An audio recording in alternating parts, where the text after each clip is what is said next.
What's going on, everybody? We are doing the most hype thing ever, which is talking about ranking every single army in the game based on the brand new balanced data slate that we have thanks to Games Workshop.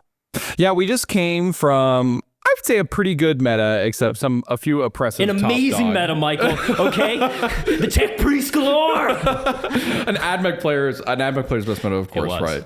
So now I think we're looking at probably an even better meta. I think we really just kind of brought down the top dogs. There's some new top dogs. There's always going to be a top dog. There's always going to be. Games Workshop refuses to let the top dogs die. But I think this is actually going to look really good. So I'm very excited to talk about the slate, the impacts, and where these armies are really looking at. Absolutely. The biggest transition we have seen over the past 2 years has been the game was very spread out and had your haves. You had a little bit of in the middle, and then you had a lot of have-nots at the beginning. And that has slowly transformed to being maybe a couple armies that are just a little bit outside of what should be allowed in the game.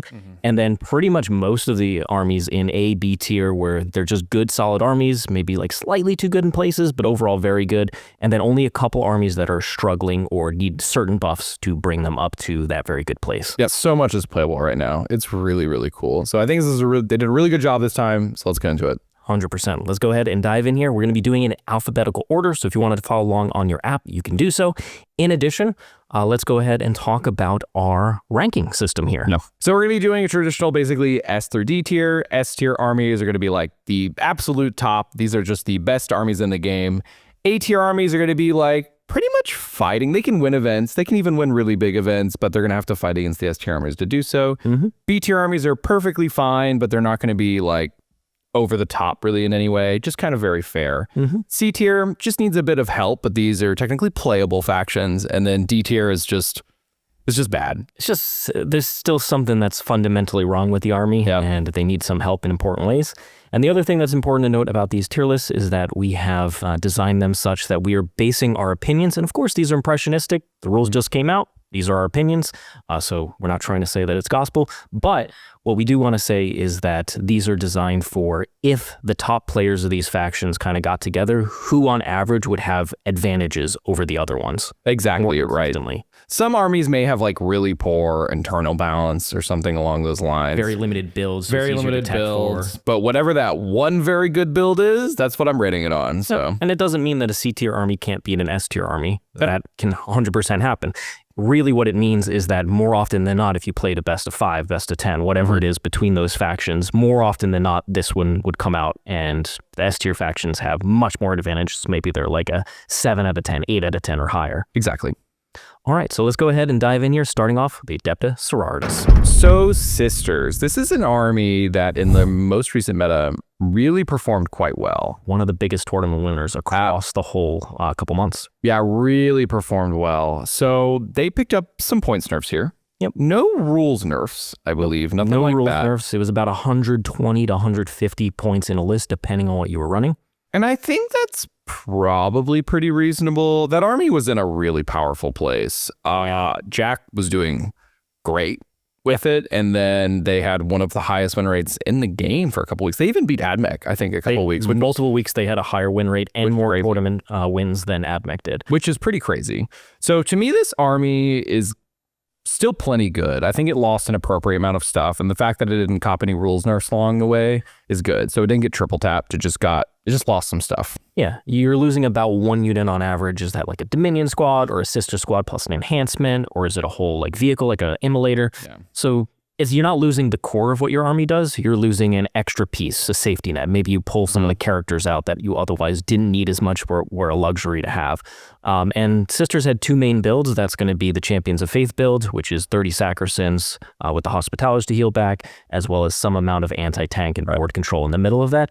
And then they had the Hollow Martyrs, which is a bit more character heavy, trying to stand back up characters, and then a bit more melee focused and anti-melee focused. Yeah. Both of those builds are still going to be intact with this change. So your best builds aren't going away. You're not losing a detachment like when Sisters got nerfed and Bringers of Flame became suboptimal, right? Because you just couldn't put enough vehicles and enough damage on a list.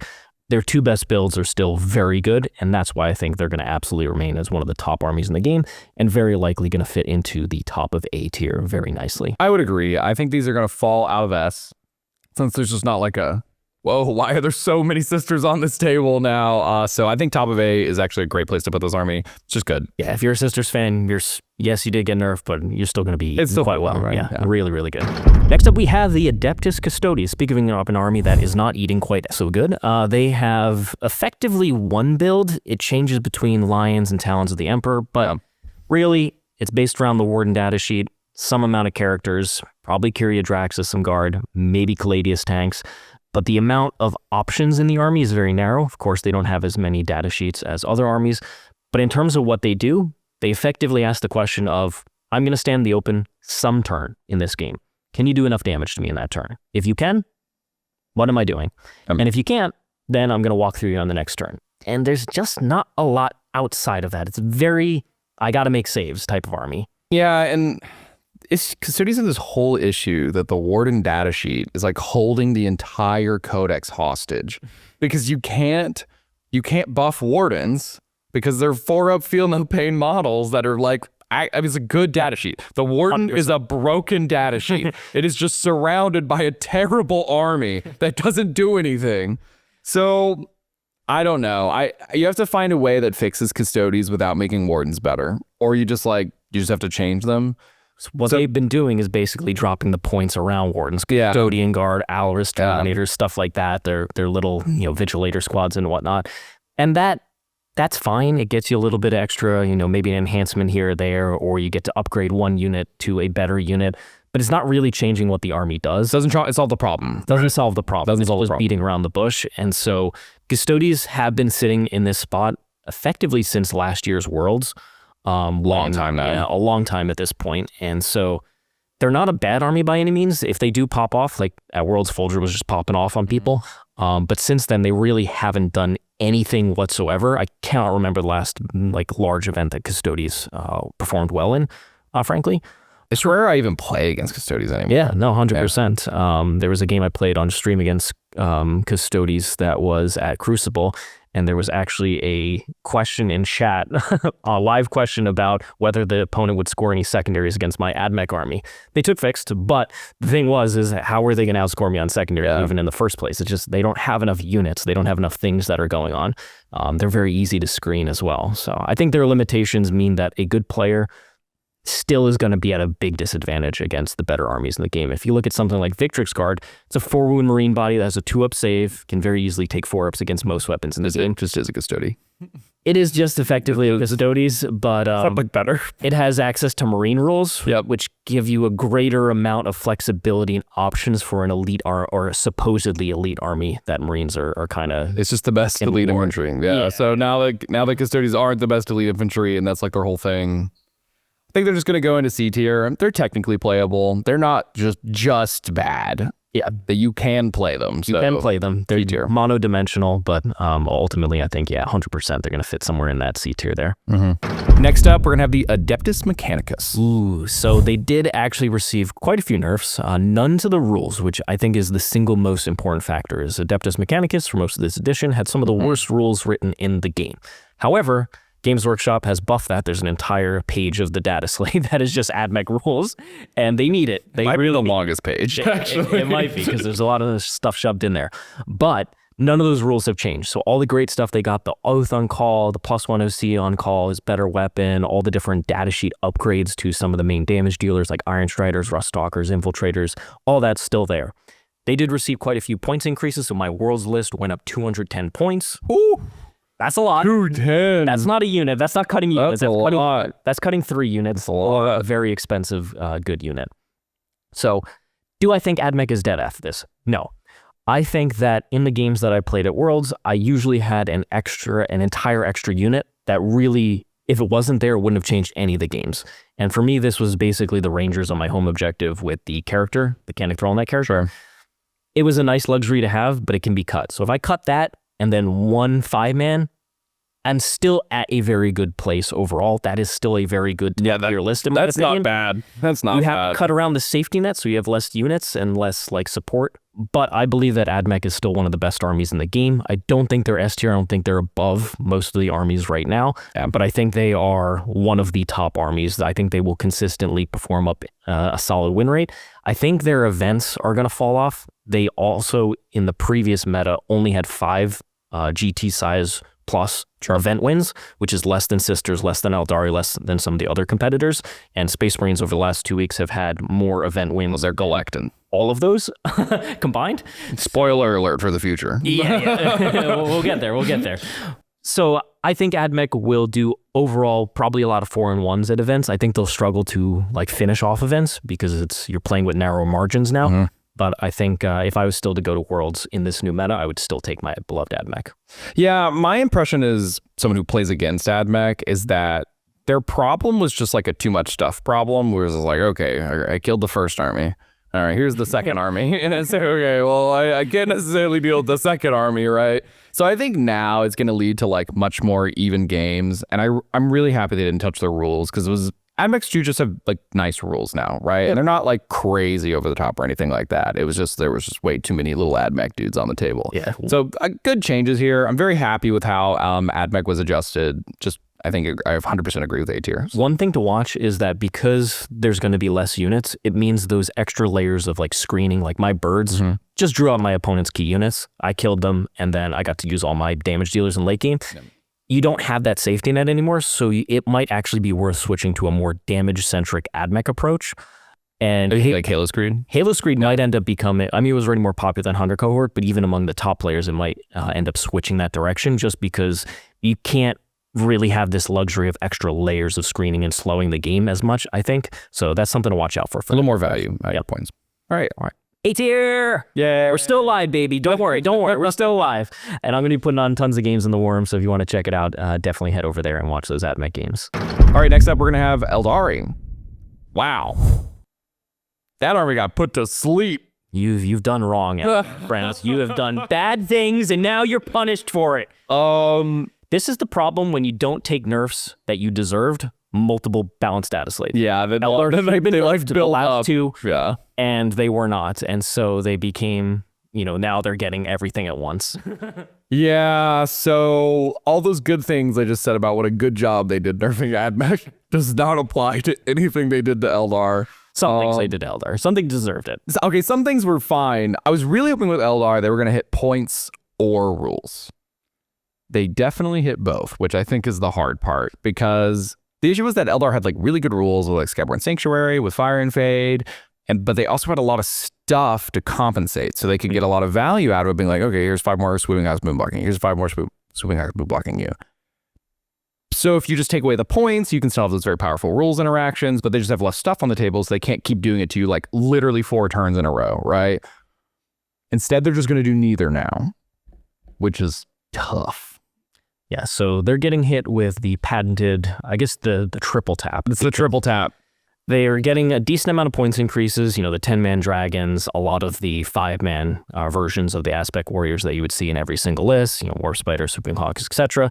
And then some of these rules changes, in particular, the change to, was it Star Engine's Vector? Oh, that's right. Star Engine also is now just Assault. You just get Assault instead of the That's a huge nerf factor. Pretty big. You can't use Skyborn Sanctuary to simply get back into a transport. You have to have been eligible to fight. So you had to have made a charge move. So you can still use it on like Jane's R and stuff like that, but it's not going to be used for exactly the same purpose as before. Yeah, before they used it to like stage back, hop back into the transport, be very, very safe. But now, since you have to have fought, you have to get up in there, right? Iron Fade, you can't embark on that move. You can go behind the wall, so it still will be used, but it's not quite that same. You don't get that extra 3-inch distance from embarking into a transport.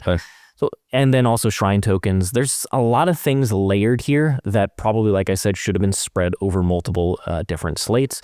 Now, I'm completely fine with Eldar getting nerfed. I'm not going to be an apologist. I'm not going to kowtow to the Eldar people out there. Big Eldar. You deserve this, okay? You were one of the best armies in the game for a very long time. And very long time, actually. What I think probably should have happened is that they went ahead and said, okay, we're going to go a little light on the points changes and see what the rules ones do first, because I think the rules ones are actually significantly more impactful than the points. It's very, very impactful. I would 100% Having agree. less stuff sucks, but Eldar had room to have less stuff. The changes, all of the rules changes combined, is a very strong direct nerf to the non-interactive playstyle that exists, which people didn't like playing against, 100%. It just shut down some armies. 10 Fire Dragons with Wagon popping out every single turn, blowing up your key vehicle, didn't feel good. There was no response to it for a lot of armies out there. They just sat there and took it, and you couldn't win the matchup. I think Eldar would be a lot more fair to play against now, so it'll feel better. But they need another option. And the question is the new Harlequins playstyle, the new Serpent's Brood, going to take that place? Or Windrider Host. Windrider Host, is it going to be you play the same style, but it's nerfed and you pick some different things? You know, Azurman gets better with these changes. Lycus is still really, really good. That was the thing that boggled my mind. Why isn't Lycus getting nerfed? Why are these other things getting nerfed? Did not get touched. Yeah, she's really good. She went up 10 points. Yeah, But, you know, okay. So I don't necessarily agree with what all the changes that happened, but I think Eldar probably fall the hardest from the S tier factions, in my opinion. Yeah, I would agree. I am not convinced they're even going to land in A tier, but you know, like Asterisk, Eldar, and armies like GSC always come back. Right. They always rise again. Fast so damage. maybe Harlequins are going to survive. Windrider Host technically is just genuinely untouched, and that was an army that would kind of snuck around the edges sometimes. Eldar might still be very good. Seer Council is still a build. Seer Council's a build. I think we're comfortable putting them in B tier at the moment. I think top of B, somewhere in the top of B, is going to be probably where they fit for now, and we see how impactful these changes are, because I believe that they will be significantly impactful, not enough to drop Eldar all the way down. Yeah. They're still Eldar. But I think playing against the top armies, they won't have as many advantages as they previously had, and for a fragile army, that can be quite difficult to deal with. I'm ready for like Eldar to be like secretly broken still, and we're gonna clip this later. Yeah, we're gonna clip this later. It's okay to be wrong. It's okay to be wrong. It's totally fine. That's what you're here for in the comments to tell us. If we're right or wrong. Tell us. That's right. All right, before we dive into the next one, though, if you are joining us here, please do give us a like, subscribe to the channel, and tell your friends about us. All of that massively helps us grow. In addition, leave a comment below letting us know whether you agree with me, whether you disagree with Michael, and also whether you're enjoying 40K right now, how you're enjoying it, you know, what you're excited to be playing. We'd love to hear from you. In addition, if you want to see more content for all the new detachments, as well as all the changes for the armies, we're going to be putting all those on stream in the Warm at thewarm.vhx.tv. There's a 3-day free trial, and on top of that, you get access to our international Discord community, where you can further tell Michael that he's wrong and that I'm right in the Discord. I would very much appreciate that. And before we start discussing the Astra Militarum, we're going to send you off from a word from a wonderful sponsor, FoldForge. Would you like a premium foldable terrain set that fits into a travel-ready case? This is a complete and cohesive grab-and-go set of premium terrain brought to you by FoldForge. Experience tournament play the way it should be, competitive and immersive. Using magnets, the short walls can be flipped left or right to fit the chapter-approved layouts. If you prefer narrative play, this set does that too. The buildings can be linked together to create fortresses and strongholds. The walkways fold up and down, which makes measuring or moving models easy and fun. Pack or unpack in under 2 minutes, knowing your terrain is exactly where it should be. No more digging through overpacked closets. Make your life easier. Grab your premium, cohesive FoldForge set today.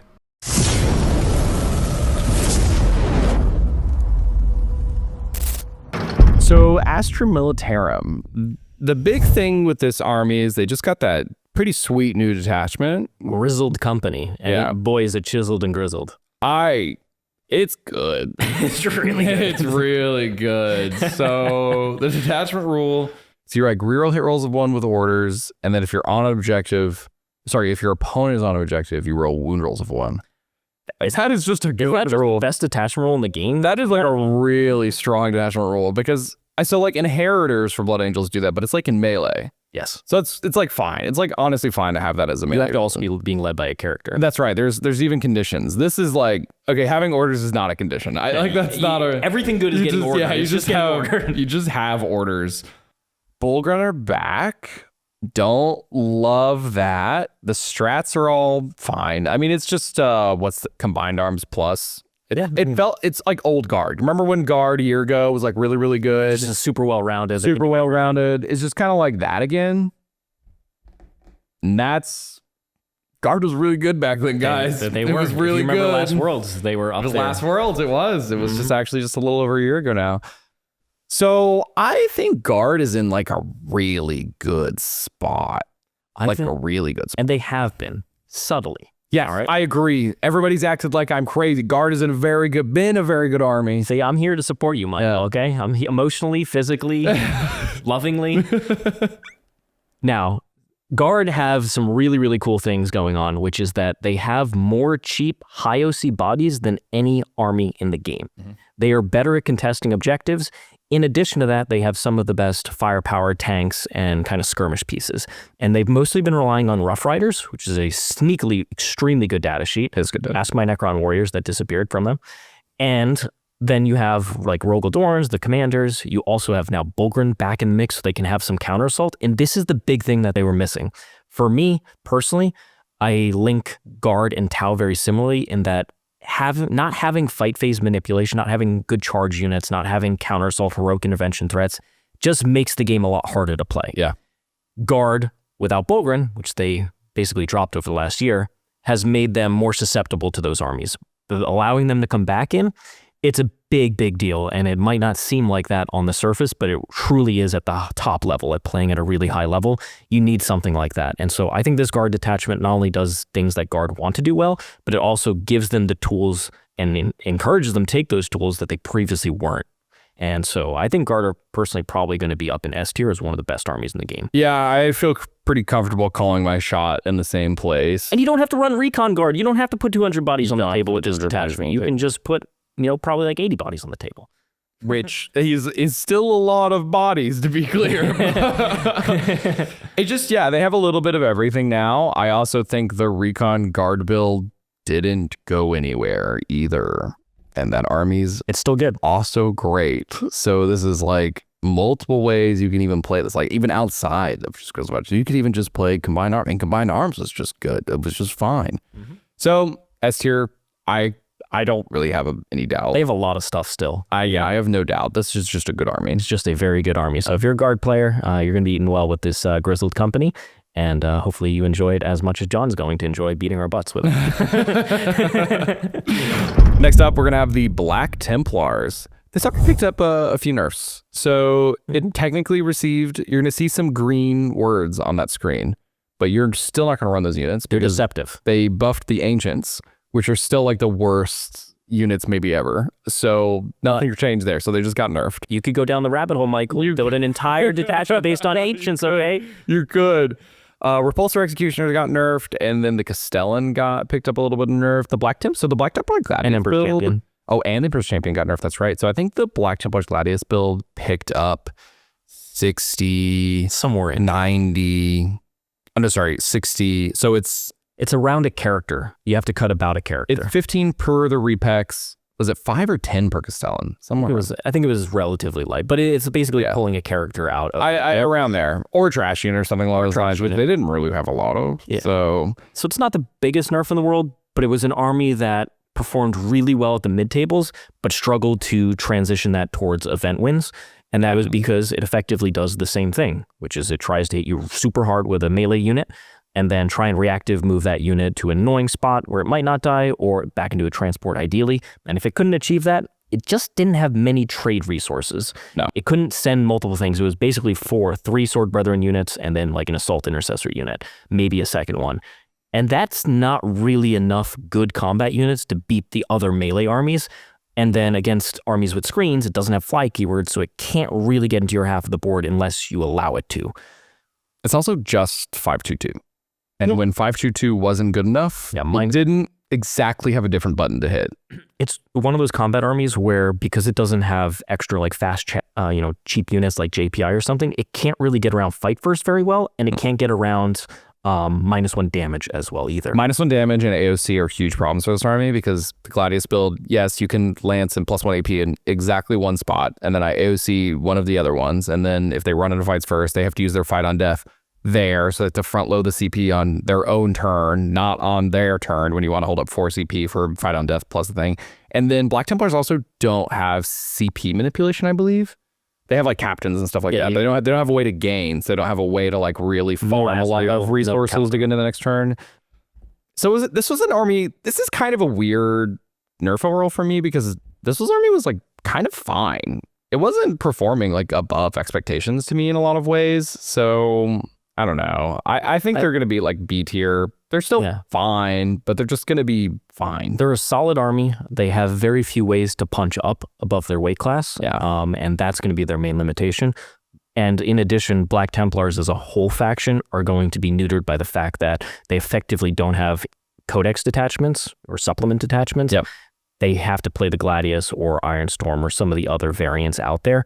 And those versions are just not going to be as good as Ultramarines or whatever the top build is going to be. And so they're hurt by that. You know, if you're playing teams or even a singles player who likes to shift around, you're simply going to go grab those tastier, shinier objects instead of sticking with Black Templars. So for Black Templars fans, you know, your army's in a solid spot, not an amazing spot.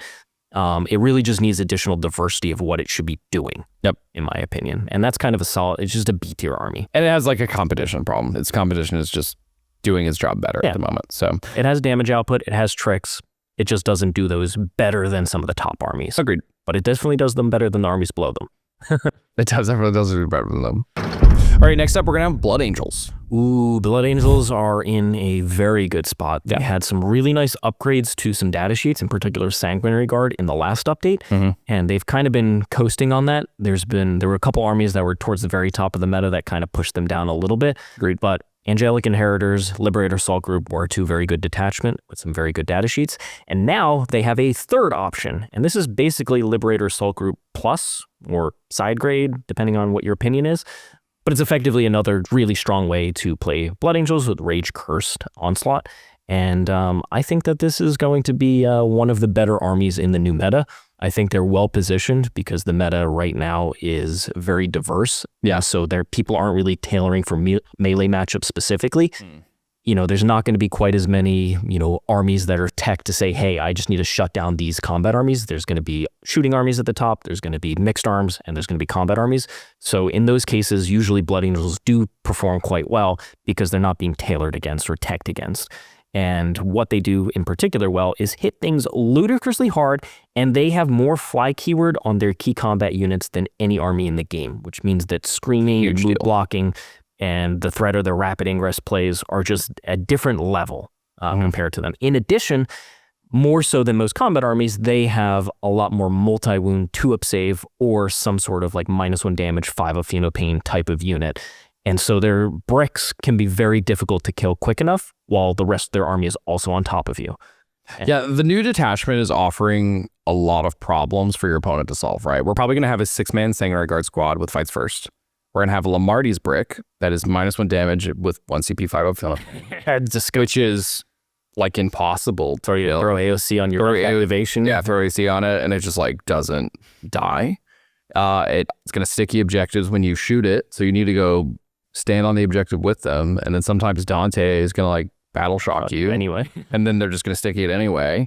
So it's like, wow, I have like, it's got good tricks, it's got good defenses, the offenses are really good, rerolls all over the place, access to extra AP, which is huge in combat matchups. AP2, AOC is pretty good into that. AP3 though, we're cooking. AP3 is the perfect number. Right? So this is just a really strong army right now. I think we're looking at an S tier army. We could be wrong, but I think this is going to be S tier. It's common sometimes detachments like this come out and it gets a little bit overhyped, and then it's like it has melee army problems because melee army problems are just real, right? Yeah. So it might not be like at the tippy top because it's not going to have any guns, right? That's like a big thing. It's not going to have, it's just melee units. Yep. So I don't know. I think it looks really good though. Yeah, I think Blood Angels have been one of the better armies in the game, and they've been, in my opinion, one of the best combat armies in particular because of that, you know, access to their speed and their ability to get over screens. So I think they're well positioned to succeed in this meta. I think Sisters coming down a bit, AdMech coming down a bit, the armies that had more stuff to trade into them, it's a pretty big deal. So I'm expecting we're going to put them up in S tier here. around or right below guard. And that could end up being, maybe they'll come back to top of A. But right now, I think the impressions are quite high. And we'll see how Blood Angels perform. Yeah, I agree. Great time to be a Blood Angels player. Great. Wow. It's a really cool detachment, too. It's also Really cool. All right, next up, we're going to have Chaos Demons. Woo! Chaos Demons, Nick's beloved faction that he never plays and never wins with. Yes, I did say that. So, I also love them. They sit in a box in my apartment, longing to waiting. Now, Demons is an army that has relied on being a stat check pretty much this entire edition. Big stats, big monsters. Hopefully you don't kill them. Yeah. And they are helped by the fact that Aeldari and their fire dragons have been nerfed. So you might not see 10, you especially might not see 20 fire dragons fire and fading and killing you. That was a pretty hard nerf to the stat check style of Demons. In addition to that, Demons have had a fundamental issue with a lack of diversity of data sheets.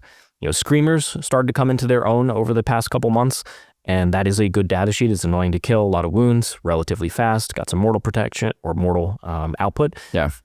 But outside of that, what is this army doing? A lot of their data sheets are literally just stat. Here is stat. Is it good for its points? No, trash. Yes, in every list.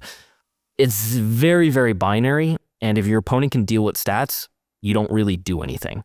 Yeah, it's just frustrating because Demons objectively have some pretty good detachments. They actually have some really good rules they can stay on. For instance, Demonic Incursion is just your detachment rules is army-wide 6-inch deep strike, 1 CP 6-inch deep strike.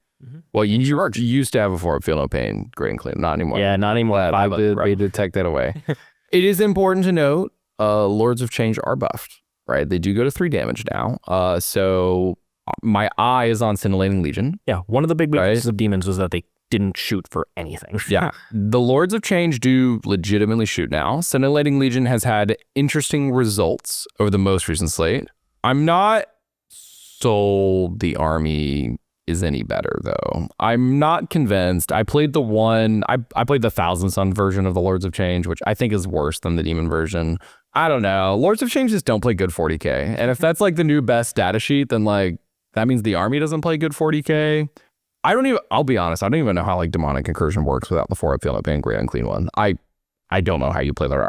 That's your anchor for the whole army. You gotta rely on Rodigus, Michael. You know how durable Rodigus can be. Dude, they nerfed him too, though. they raised his points. So I think I'm looking at Scintillating Legion, and if they can solve that, maybe we've got something. Or Shadow Legion still exists, right? Shadow Legion is still a solid combination of good CSM units and demon units, but at the end of the day, it hasn't really done anything special. No. And frankly, even though Eldar and Fire Dragons might not be the prominent thing to have to worry about, there's still going to be really high damage armies like Ultramarines, like Guards. So many high damage armies right now. You just can't put your stats out there and say, hey, I hope I survive. That playstyle, and this is a very real problem with Custodes too, and I think they're going to fit right down there with Custodes in C tier because that is just not a game plan that is consistent enough at a top level. Nope. Not enough tricks in the army. Just doesn't. And you'd be like, oh, but look, the demon stats are so good. It's because they just go 3-2. They go all the time. They're the best 3-2. There are no stats that we care about because this is about impressions. The rules just came out, and also I don't care about 3 and 2. That's not what we're talking about. We're talking about going 5-0. We're talking about winning big events. And I'll tell you, Demons, they don't do that. They don't do that. Next up, we're gonna have Chaos Knights. So Triple Spoiler got a little bit of a tap here. Not like a mega nerf. And Rodigus, which is actually relevant, right? So what do I think about Chaos Knights now? I think that Chaos Knights still struggle with certain problems. So any problem that the Chaos Knight Despoiler can't solve. Can it solve your hair? The Despoiler probably can solve my hair, right? I'm just a little infantry man, and that's what the Despoiler loves to shoot, right? Anytime the Despoiler runs into something actually tough, or big tough, it's just man. There's a point where strength 6, AP2, just stops working, right? It just stopped working. So anytime Chaos Knights run into that, the army just has a problem, but none of the other knights are good enough to compete. They went down a little bit. Spoiler. They technically went down a little. So I don't know. I think this army's perfectly fine. I actually think it's serviceable. York's been doing perfectly fine with the army for a good while now. But you just don't see a lot of representation at it. Bjorn took them to WCW, and I think he had a pretty decent run as well. So I don't know. Army's not bad. Yeah. It's just not overwhelming with power. Funny enough, it's like actually a balanced version of Knights, which is a really incredible. It's not internally balanced but it's externally balanced, but like well enough, right? It's an army that is scary for a lot of armies, and if you misplay against it, it will punish you. Yeah. But at the same time, it has its own limitations because it's such a narrow build of what it's trying to do. There are certain things like land forting cover is like, It's actually immortal. what are you trying to do here? So because of those limitations, it's kept in check, and that's why I think it probably will end up being a solid B tier army, probably towards the top of B, honestly, because it can punch up, and if you misplay against it, it will punish you, but it doesn't have a flexibility of a lot of resources. It doesn't have multiple ways to play, and its damage is very kind of limited to doing very specific things, and it's really good at doing those, but it can ultimately falter against certain durability spreads or -1 damage or certain things like that. Yeah, I'll be curious to see if we shift away from despoilers coming up because some of the other Knights get buffed. But like, I don't. Nothing. Look, I don't disagree with you. Okay, don't do nothing. I don't disagree with you. But there were green numbers and there were red numbers, and sometimes the green numbers are good enough. Okay. So let's see. Top of B, I think they're just a solid B tier army. Yeah, for sure. Next up, Chaos Space Marines. This army, I don't think really changed much. Fabius Bile went up a bit. Bile went up a little. Did Not- Possessed go up? No. No, so it's the same. They got a new detachment. You're not gonna play it. The Night Haunt, what is it? The Nightmare Hunt. Nightmare Hunt. The Nightmare Hunt. Whatever. It's like it sounds sick. It is a better way to do the Battle Shock mechanic. It is still unreliable. Yeah. And that is one of its biggest limitations. I think Chaos Space Marine players will still gravitate around Creations of Bile, Renegade Raiders, and Veterans of the Long War. Probably those three. There's a couple other ones that still at play as well. They're good detachments. Yeah, they're good detachments. CSM have good data sheets. They have a good amount of units. They don't do anything they don't have a wow factor. Yeah. Each detachment has like one thing that's really cool about them. Yeah. Ultimately, we've seen a big transition towards running 2 to 3 Noise Marine units as the core shooting packages in these lists, which is great. Noise Marines are fantastic. Great data sheet. But they're kind of just an even-keeled, I just play normal 40k. I've got my Legionaries for trading. I got my Rhinos. I got, a couple characters, some hard-hitting units. But ultimately, they don't do anything special. They're just playing normal, cool Warhammer against you. And that is a great place to sit in B tier. This is like the ultimate B tier army. Yeah. It's kind of like Votann, where it's just they play normal, fundamental 40k. And if you outplay people, you're going to win games. And if you don't have the tools to outplay some of the better armies, you're kind of you're going to be capped at a certain thing, like a 4-on-1. Yep. I don't really have any major complaints about this army. They're just the definition of B tier, and that's it. I think that they should stop creating Battle Shock detachments and instead create other things that are a little bit more interesting. Or give you ways to just Battle Shock them. Actual Battle Shock things. Don't roll. Just point at them and be like, you're Battle Shocked. I think that would be okay. Yeah, like pick something within 12 inches visible. It's just Battle Shocked. Just Battle Shocked. And then you can trigger all your rules. Yeah. That's it. That'd be strong. That would be good. But not today. B tier. Dark Angels are up next. So Dark Angels have had basically a renaissance over the past couple months. They performed extremely well at Worlds. Kyle McCord was running his Wrath of the Rock. I know John talked a lot of garbage. He talked a lot of garbage about it. A lot of garbage about Wrath of the Rock. It has been performing well. He was wrong. John, you were wrong. It's totally okay. And the Lion. And chat, if you want to back us up on this, definitely put that in there. But man, this is an army that its problem was not data sheets. It was detachment. What detachment do you play? And for a while, it had been, we need to play the Space Marine ones, and then it ran up against the exact problem Black Templars do, which is, if you're running the normal Space Marine detachments, like Gladius or Stormlance or whatnot, why would you simply not be Ultramarines? And that question is always a hard one. However, with Wrath of the Rock, they actually have a detachment that offers something additional, and it has very good tools that synergize with Deathwing Knights, with the Lion, with some of their best data sheets, and the resurgence of Devastator Centurions opened up a shooting option that you come out to deal with the durable Deathwing Knights, well, then you get shot to absolute oblivion by these Devastator Centurions and potentially some other options. So it was a good, well-balanced durability skew that had solid amount of firepower backing it up. And I think that this army is still very good. I think the Lion is actually one of the best anti-Victrix Guard techs out there. Yeah, right now. He's really good at it. 5-4 damage, IAP, fight first. Pretty nasty to deal with. Especially since there's no 4-up involved on those Victrix. That's a big deal. They also have Azrael to gain additional CP, so their CP economy is better than most armies in the game.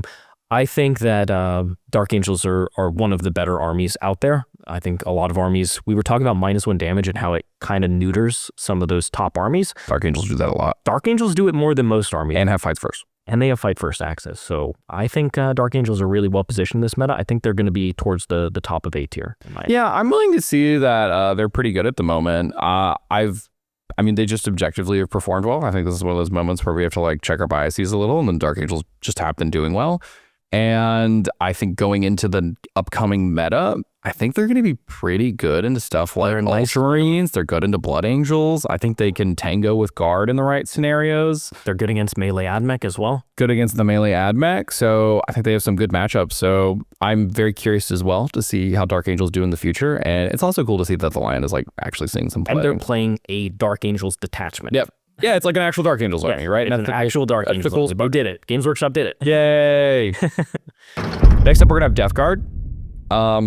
Not a lot to talk about Death Guard. They didn't really change. However, they did win one of the biggest events over the last meta, which was the Paris Expo. They did do that. They did win that, actually, which was a big deal, I would say. So how I feel about Death Guard is that they have a big terrain problem. So I think on Games Workshop terrain, it's really difficult to play. Like, for instance, the Paris build was really focused on like the Plague Marine build, right? Yeah. But I have tried really hard to do that on Games Workshop, and I just can't. I just get shot. I think I've been the guy You who's have mostly shot been me a shooting. lot. You've shot me a lot, Richard. A lot of different armies. So you can't hide them anywhere. They're a little predictable, a little bit slower. But when you really look at the WTC terrain, you get a lot of really excellent staging for a Plague Marine. You have less gaps you have to jump. The gaps are shorter.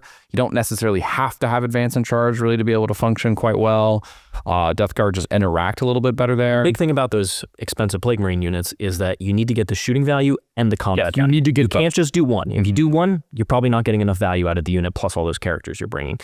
But if you get the value from the shooting and the charge, all of a sudden they're actually worth the points. And then 100% Overwatch. 100%, right? So I think that's like a big thing. I think we see different ways that Death Guard are good. Death Guard have seen more success in Europe than they have in North America, and I think that's purely the terrain. I don't think the army is necessarily bad or anything like that. I think it's just terrain sensitive, and that's okay. So I think in a format over in Europe, I think Death Guard are perfectly fine. I think they could honestly even creep into A in some scenarios where they just have hit the right meta, hit the right tools or anything along those lines. They're one of those armies that was really good that had very few rules nerfs. Yes, they have mostly had points increases. It was fair. They had a lot of undercosted stuff. But what they did really well hasn't changed. They just have less stuff doing that goal. And so I think for us, mostly focused on the Games Workshop format, they're probably going to be fitting in the middle of B tier. Yeah. It's a solid army right now. It has good things going on. It's a bit on the slow side, and it's a bit stat checky at times, which can falter against high damage armies. But at the other end of the spectrum, if you're playing on denser boards, this is an army that can actually rise up because it does do a lot of damage when it gets. Yeah, because it just wants to get close to you, right? So as long as if it can safely gets presented a scenario to do that, I think it could be really strong, right? So I think for us, it's B tier. I think it gets out there. Potentially leaning to A depending on circumstances. Yeah, I would 100% It has more agree. potential than some of the other B tier armies. Yeah, I like that Vectorian build that I played with Nassim when he was on stream. I think that was a really cool build with like the 10 Blight Lords, and he was like running around with just like all the drones and Chaos Spawn and Poxwalkers and all that. It was a really cool build. We also played on WTC terrain, and I really kind of got to see the strength of that. So cool. I think it's just a cool army. A little bit boring. I really wish we would see some more internal work on the detachments a little, as well as the data sheets themselves, but they're in a fine place for what they are. They got one of those perfect index updated detachments, which kind of does everything. Yeah. And it's hard to see a reason not to take that. 100%. It's very hard to run anything else at the moment. All right, next up is Deathwatch. Now, Deathwatch made the top 4 of Worlds. That's right, it did. One of the best performing, well, they were the best performing Space Marine chapter. And won LVO? And they won LVO. So they've had a lot of success. They actually won LVO both times. That's right. I forgot. This is the double LVO year. Yep. Yeah. They won the October and the January one. So Deathwatch has had good results at the biggest events. They have not had great results at like the GT level, and they're not played by very many players. Yes, it's a very low play percentage. And I don't know exactly why that is. It's kind of weird. Part of it is that Games Workshop has continuously shifted which kill teams exist and what models go in them. It is kind of difficult to collect, probably. Hobbying the army is a much more of a chore than switching from the different Space Marine supplement chapters. In addition to that, It's an army, in my opinion, that gets dramatically better the lighter the terrain is, because they are teleporting guns the army, and they put a lot of 3 wound and potentially 2 wound, 3-up save bodies in your face. And if you overwhelm somebody with that amount, they can't chew through it quick enough. You know, this is an army that was actually quite good into Eldar. It was scary for them to play against it. In addition, it had good matchups into some of the other like T3-centric armies towards the top. And one of the innovations was the kill team with the indirect fire opened up opportunities to chip away at people before they stepped out. Right. I think it was the Fortis kill team. So Deathwatch has been performing well. Why are they not seen more often is really the question. I think it's a combination of all those factors I mentioned. So I think this army is still very good. The new kill team doesn't really do anything new for it, but it has very good characters. It has very good enhancements. Thief of Secrets is a fantastic enhancement. Yes, it's Tome of Ectoclades for the second. Just very good enhancements in general. So. They have great rules. Devastator Centurions, they also benefit a lot from that data sheet, just ripping and rolling and doing lots of damage and teleporting around. Yeah. In my opinion, I think Deathwatch are and have been an A-tier army. I think they are just a good army. They are limited in what they can do, but what they do is extremely well. The lighter the terrain you play on, like if I honestly had to play against the Deathwatch on supply drop, sweeping engagement, I was going to be scared. Yeah. Not going to lie, I was going to be very scared. That actually sounds like a nightmare. I don't know all my teleporting gun lines. I get on the other side. You just get turned to by literally everything in the army. That's a lot to deal with. So I'm willing to put them in A tier. I think they're a very solid army in the hands of a very good player. They're going to do well. Yeah, no arguments for me. I've generally had a good impression of Deathwatch. They have like some suffering things. Anyone that can rush them down are a problem from them, but there's not that many armies in the game that do that, so I think it's fine. Yeah, I mean, if you deploy on the line and then rush at them, they still are going to be able to teleport 2 kill teams and try and interact with you. So I do believe that there's quite a bit of strength in them, and I'm excited to see what Deathwatch players do. Yeah, solid army. Next up, we're going to have Drukhari, which you've been playing a lot recently. I have been playing quite a bit of Drukhari here. Scari's been playing it, Cody Juru, a lot of players around the world. I know Sako's been playing them in Europe. Oh, really? I didn't know Sako picked them up. Yep, he had been playing them. He went to LGT, and then he continued playing with the new codex when it came out. Got it. So a lot of Drukhari players enjoying the army. I personally have seen a lot of negativity from the average player. And I don't mean to say that disrespectfully, just kind of the average person who's... It's been a real mixed bag perception. Yeah, it's just the facts. I think when I have played it, it has felt like one of the strongest armies in the game. And I don't have, 20, 30 reps with Drukhari. I have like 10 reps with Drukhari, but every time I play it, I haven't lost a single game with it. Let's put that out there. So it's my highest win rate faction. That's kind of, which is crazy, right? Which is crazy. It shouldn't be the easiest one to pick up because it's fragile Eldar models, but you have a lot of models. It fits with the style that I like, which is very trade oriented. And when your opponent steps up, you deliver a hammer blow of damage into them. And it has tools all over the place. There's just the character data sheets are insanely effective for what you get. And the units that go in them really amplify what they're able to do. And the pain token economy that used to be a huge problem simply isn't. I had not been running a Chronos in a lot of my lists and not even cared. You just get enough pain. The army does enough damage to actually kill stuff and get pain tokens. That's kind of crazy, actually. And it has a consistent way to generate them, full stop with how they changed, how they're generated. Do you get pain tokens when your units die? No. It's only when you kill enemy units? Yep. It's when you kill things and also when battle shocks are failed by your opponent.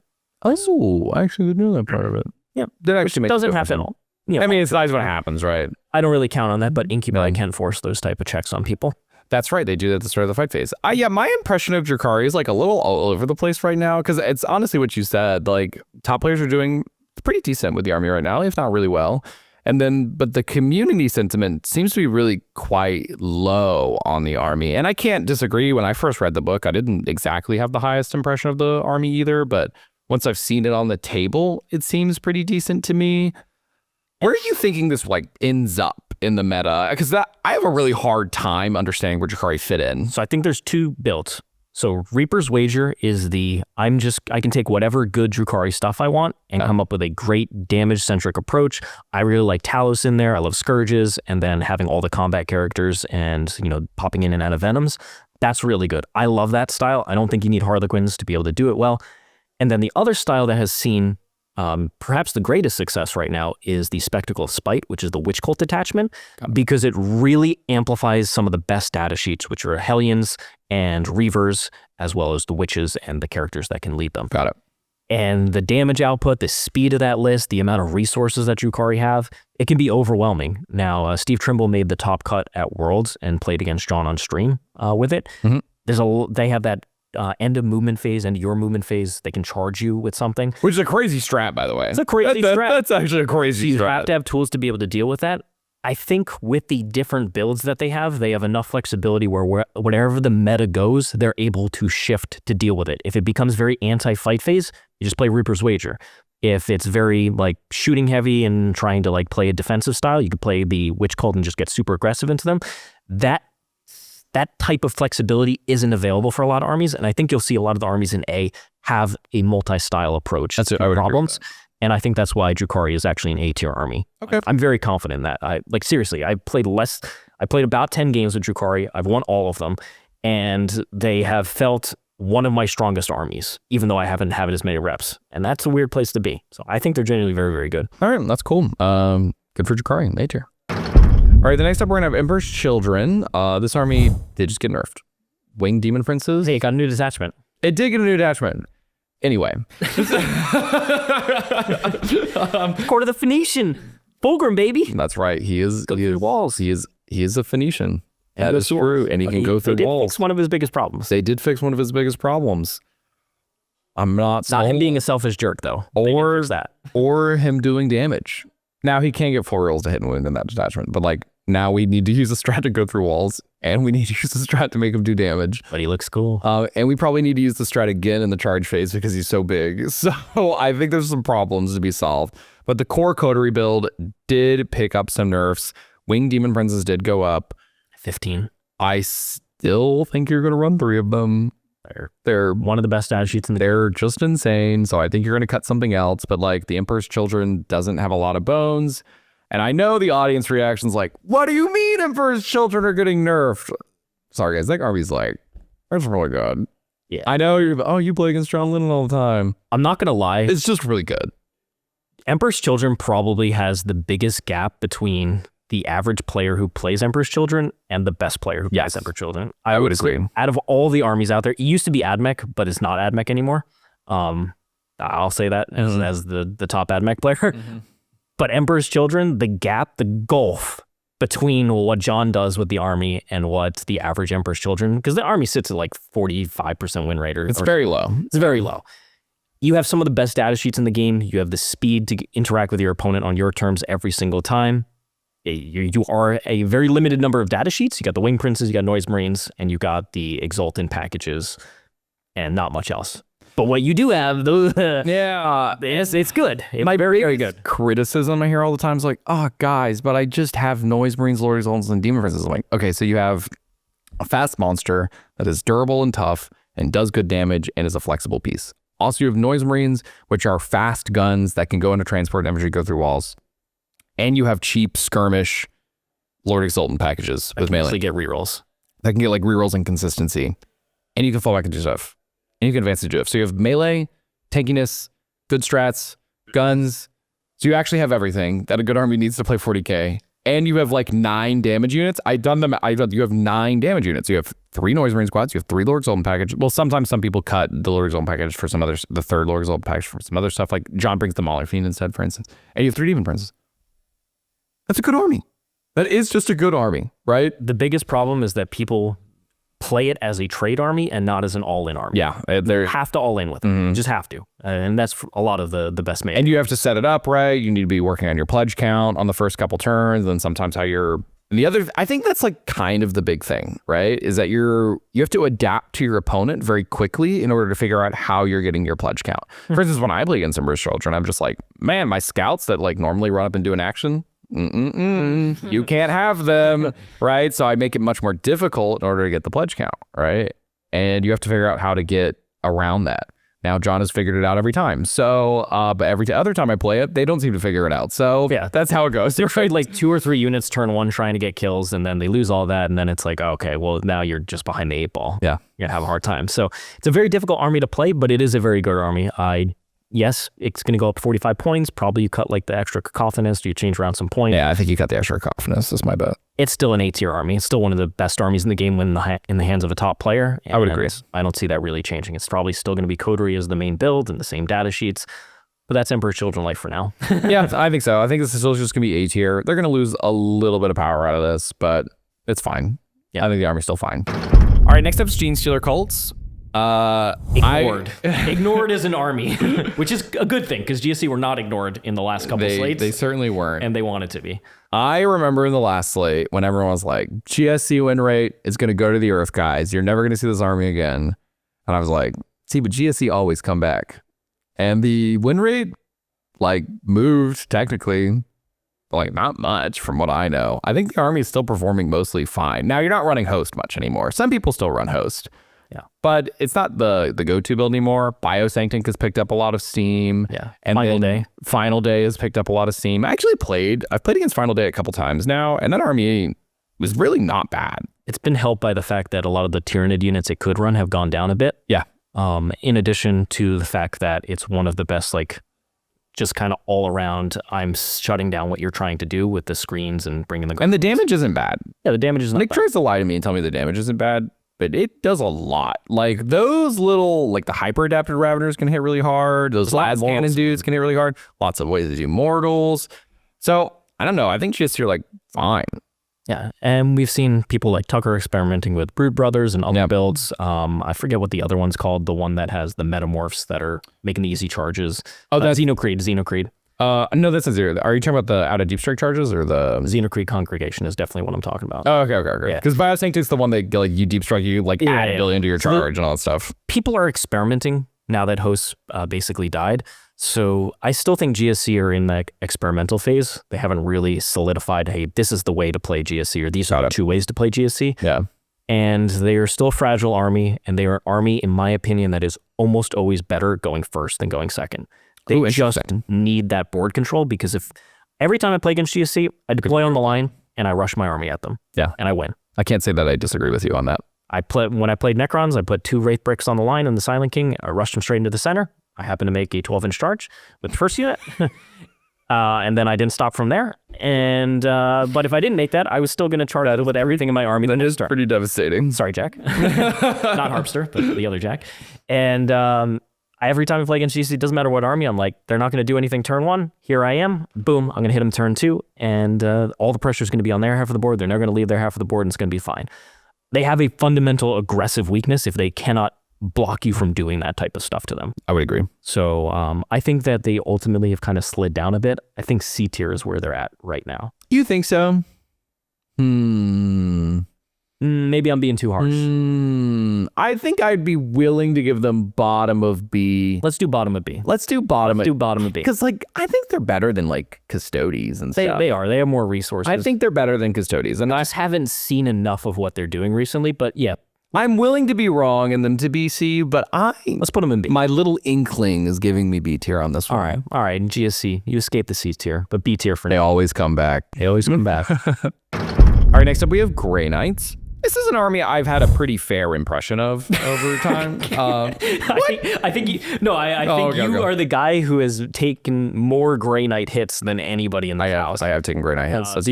When I shot my Plague Marines to death. When I was doing my warping prep for the Grey Knights group coaching, every game was into Michael. And so you played I played like Orks and Death Guard into it. I think I just got like shot to death. Death Guard and your Space Wolves. I did play Space Wolves. That's right. That's when Logan lost to Cops. Yeah. I found out he had a sweet profile that day. That was very early in my Space Wolf journey, and I didn't know Logan had a sweet profile yet. I remember that. So very early on, you got the reps into, like, here's what the potential damage build for Grey Knights would be. And then you played some games more recently against Jack trying 20, 30 Terminator builds. Yes.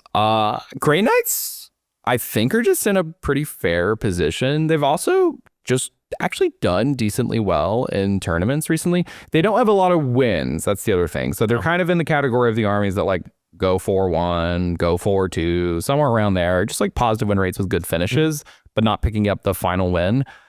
They didn't change much. They got 5 points off interceptors, which I don't know if it matters. Are good. Yeah. And Purgation Squad's still garbage. Yeah. What they're really missing is that they shoot only from a couple data sheets. And their shooting profiles are very narrow in which things they shoot well against. They really need the infantry special weapons to do more. They I would agree with better profiles for that. Yeah. And they need to be less reliant on Dread Knights to kill big things. Yeah, without Grandmasters, like, I don't know what that army does. Mostly Strain 6, AP 2 damage in combat. Yeah. You know, that profile only gets you so far. We were talking about Chaos Knights as a similar type of issue. When Grey Knights get on top of you and overwhelm you with 2 up-save bodies that do a ton of damage in Warpbane, that's tricky to deal with. Or if they're using Banishers to try and make it so they always send one big combat unit out, kill stuff, and then use the Shadow of Anarch to get behind. They can play a more non-interactive style like that. It's just not the easiest thing to pull off. You have limited resources. They're one of the armies that doesn't have Infiltrate. And so, you know, you go first on Search and Destroy. You're kind of just trying to establish a foothold, let alone actually interact with what your opponent's doing. Yeah. And they're very susceptible to having opponents have fast screens that push them back. If you're pushed back, so you're stuck in your half of the board and not really able to get onto your opponent's half, it's a very hard army to play. Yeah, I would agree that I think that's the biggest thing that hold Grey Knights back at the moment is that they're really hard to play. You have one build, which kind of sucks. But when you can pull it off, it's got a lot of good tools, really good damage, got some good durability. You can't waste any pieces. Nope. Right? That's the big thing. You cannot waste a single piece. So where do you think they're sitting at right now? I think Grey Knights are a solid B tier army. I could They do don't that. do anything special. If you walk into their game plan, they will actually just beat you off of that. Yeah. But if you're well prepared for Grey Knights, you have the proper like screening tools and you can slow the pace of the game against them and push them back. You're just playing a game in normal 40k against them, and their lack of resources will eventually end up limiting what they can do. I think they're like 1 to 2 units away from being like a really, really strong army. But I think at the moment they're just too stuff light to compete at the top level, consistently enough. Like they can beat better armies than them, but it's hard to do. You have to play really well. You have to outplay them. Okay. Yeah, I think that makes sense. Next up, Imperial Agents.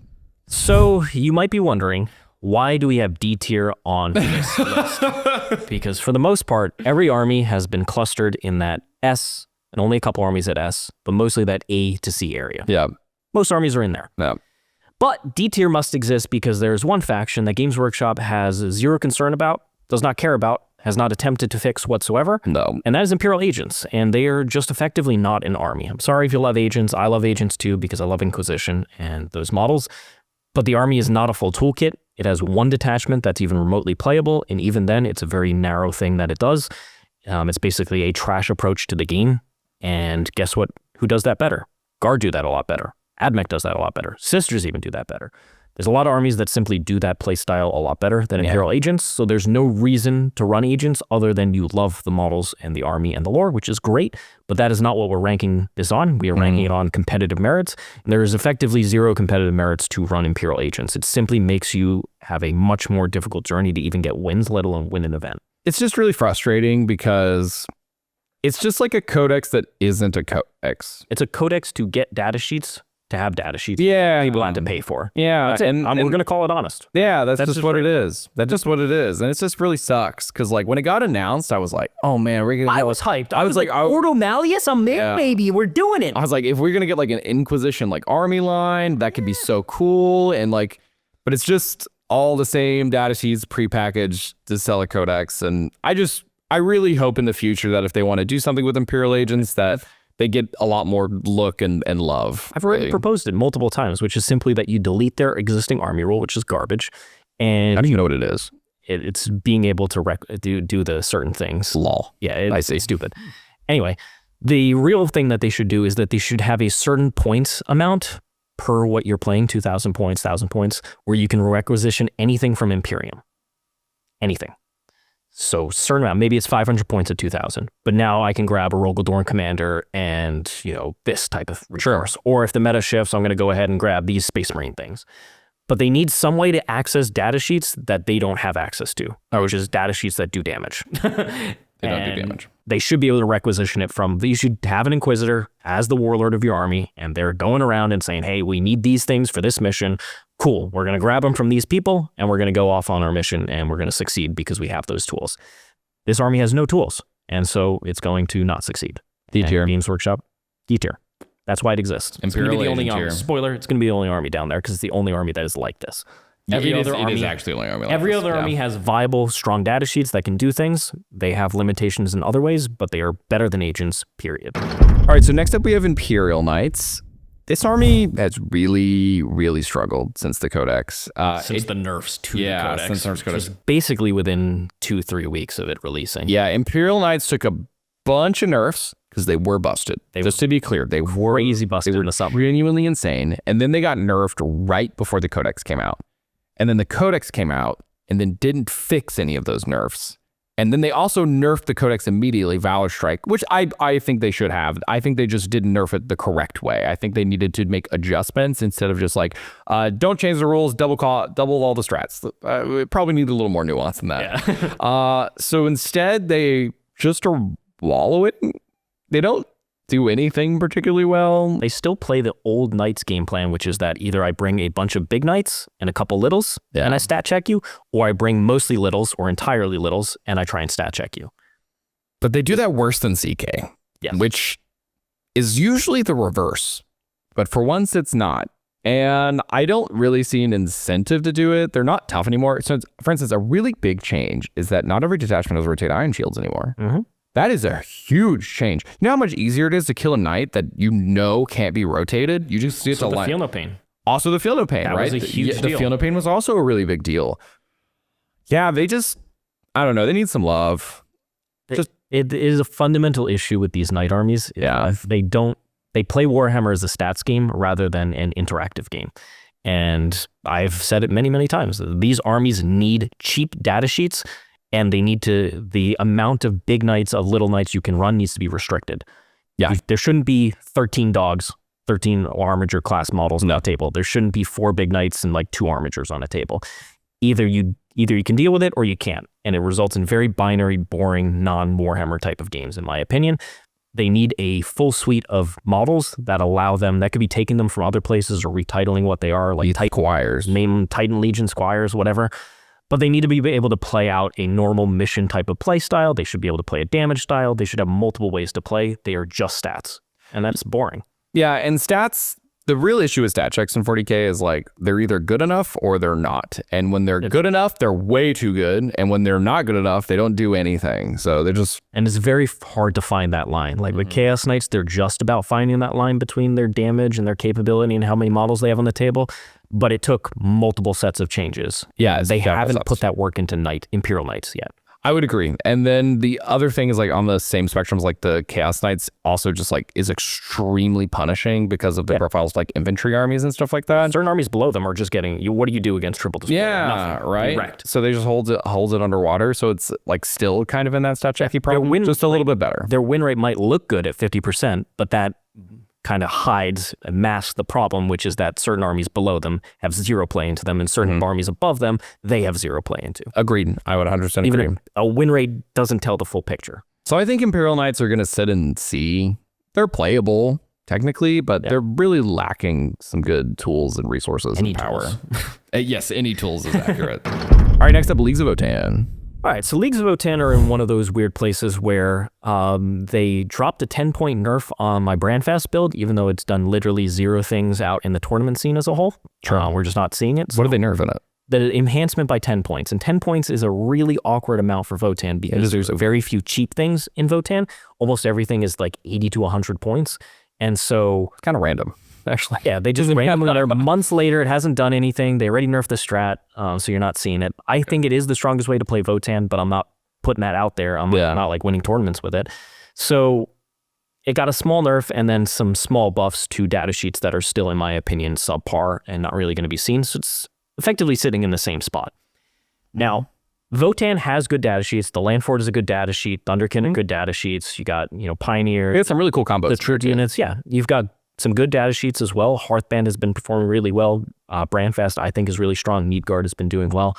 So what's the problem? Well, they effectively only play fair Warhammer.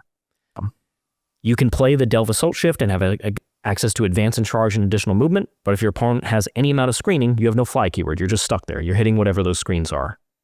Cool. Is what it is.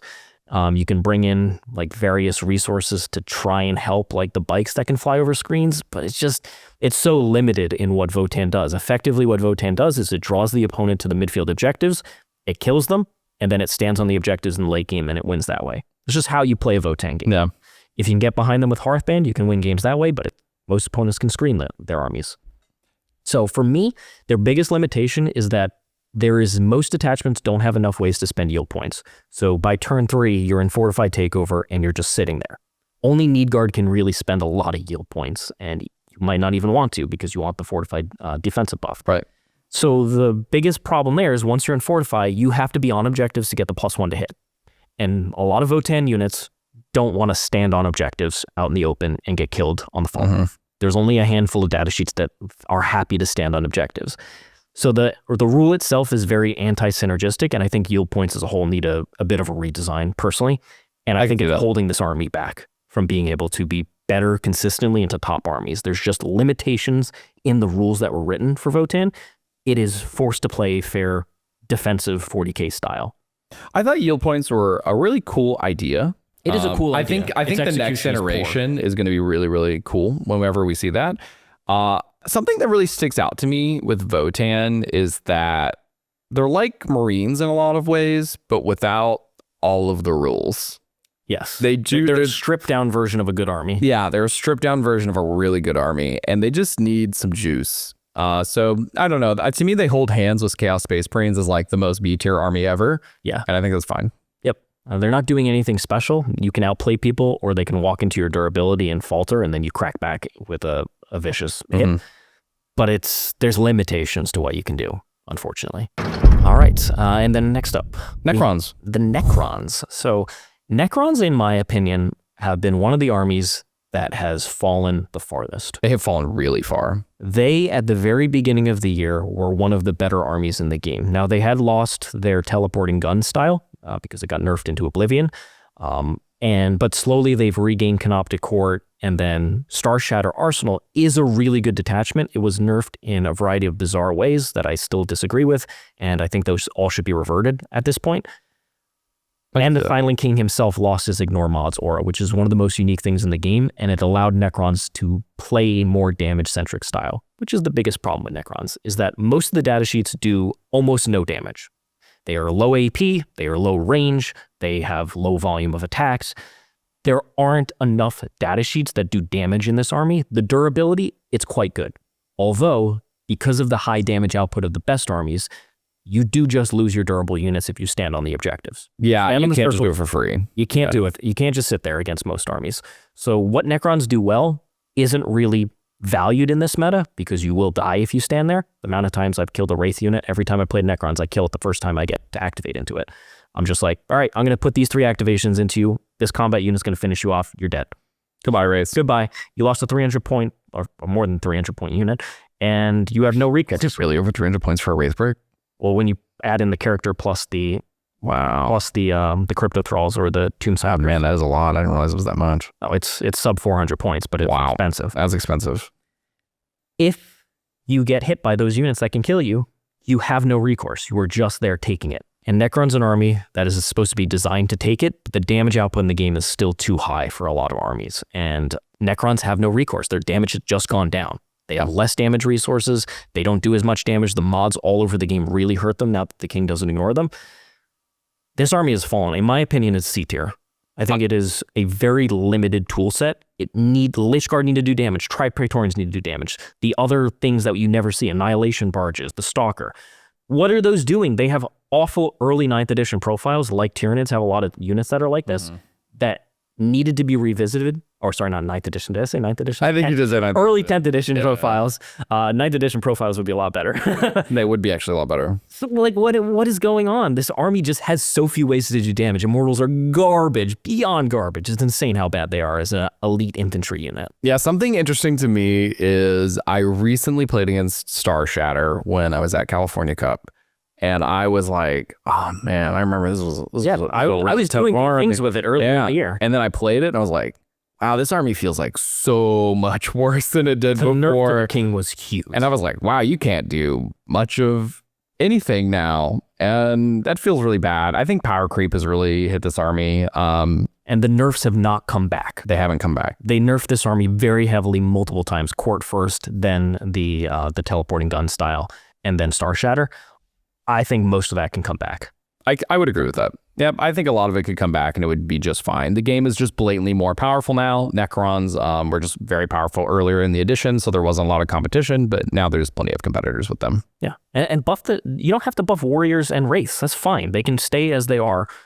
Buff the data sheets that are actual trash at doing anything besides trying to survive on an objective, and they don't even do that. Yep, they don't. So C tier. Yep. All right, next up we have Orks. My sweet children, Richard. Sweet children. I love playing against Orks. My sweet love playing against children. Orks. You know, it's funny talking about Necrons because going immediately into Orks really highlights many of the same problems. Orks have had several powerful builds over the edition that have all been destroyed into the earth. And the nerfs are like not really reverted. Like, for instance, tank busters and sags are still like, I still paid 200 something points for that unit.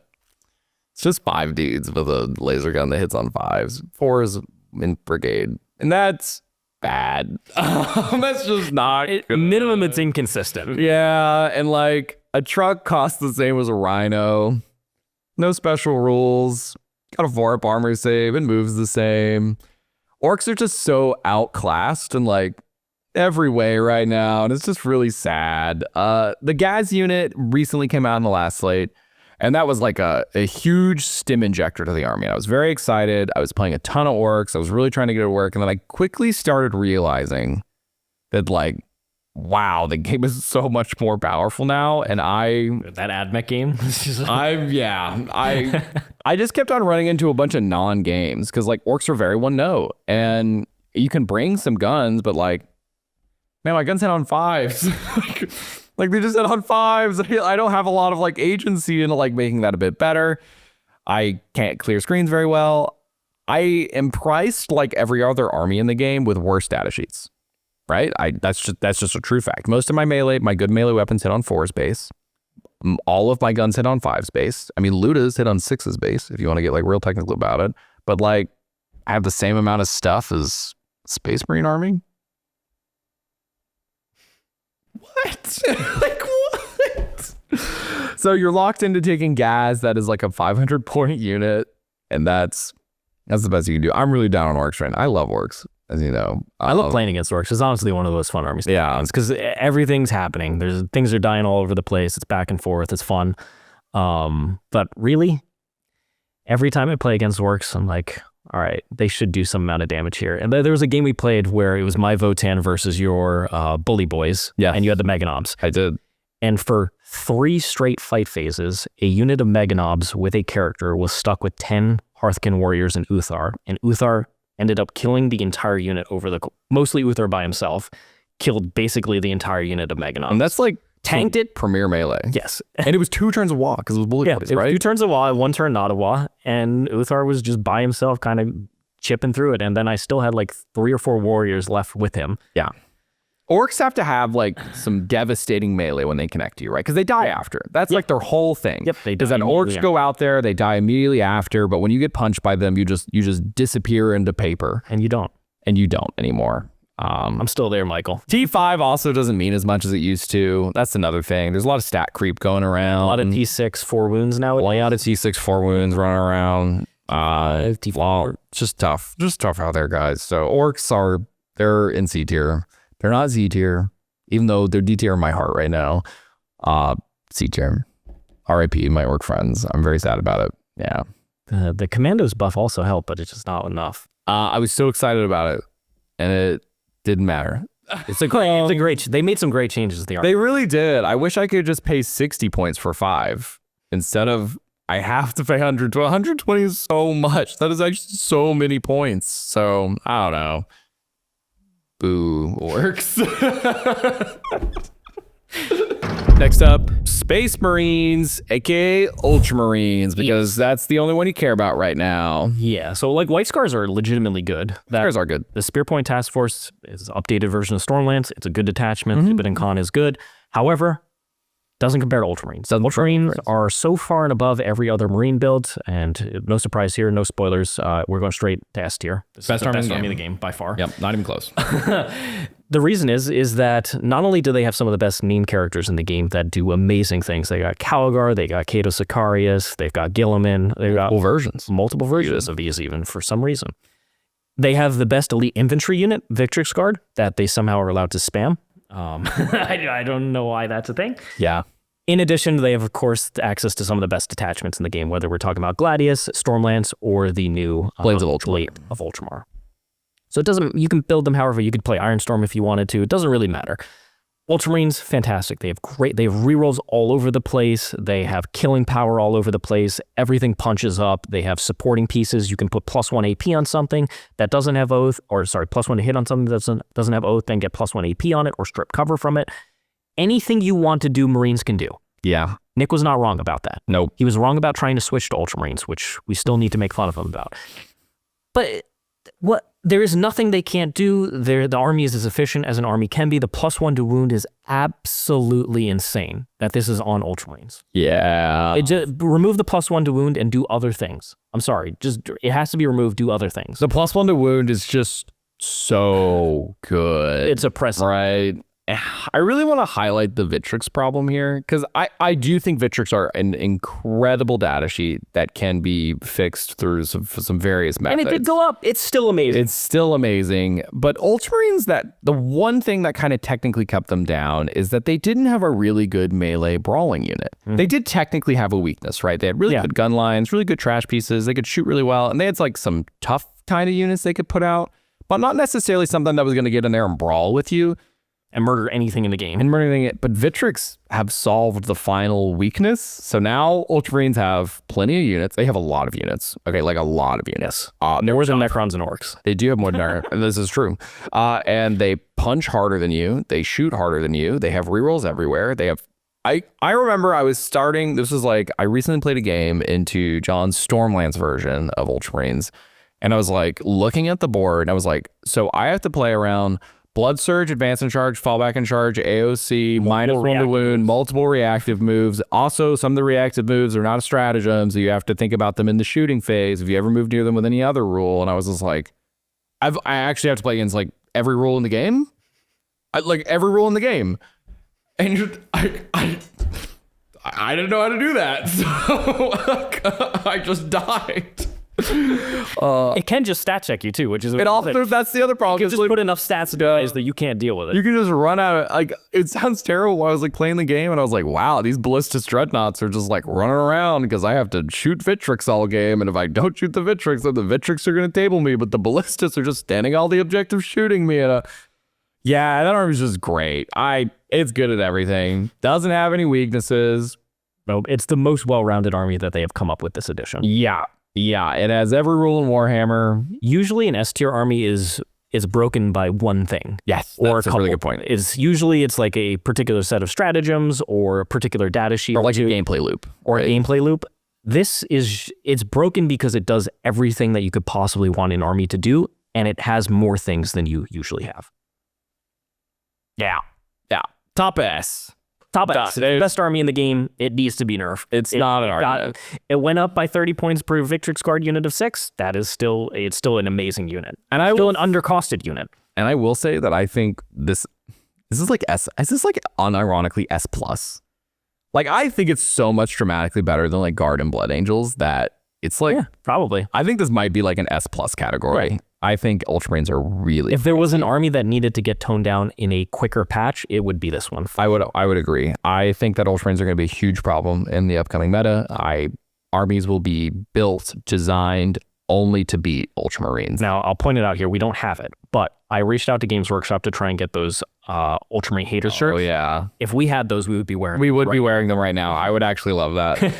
The last thing I'll say here, Michael, is that Space Marines are usually brought down in win rate by the fact that a lot of players play Space Marines. It's an introduction army, right? Exactly. I think these rules are so good that even their win rate is actually going to go higher, regardless of who is playing them. I actually would agree. I would agree. That's how good they are. There are some armies in the game that when they like cross 50% win rate, you're like, what's going on there? Yeah. And Space Marines are one of them. So that's going to be it for Space Marines. They're just great. They're awesome. They're just great. All right, so next up we are going to have Space Wolves. They did just get a new detachment that I'm actually pretty interested in. Yep. Now, I'm not 100% sure it's better than my Stormlights build. However, I mean, it's not bad. I mean, army-wide, sustained lethal for different rounds in melee, that's not bad. It has advance in charge and fall back in charge. That's not bad. TCAV going through walls. That's not bad. It's quite good. And Yeah, there's like a bunch of really interesting rules here. Also, the fact that you can have the third Wolfguard Terminator unit with that cool enhancement, which the Wolfguard Terminator is the best data sheet in Space Wolves. It's incredible. Yeah, I love the Wolfguard Terminator. they're on every single one of your kitchen table lists. Every single one on my kitchen table list, bro. Every single one. They're so good. I won a super major with 15 of them.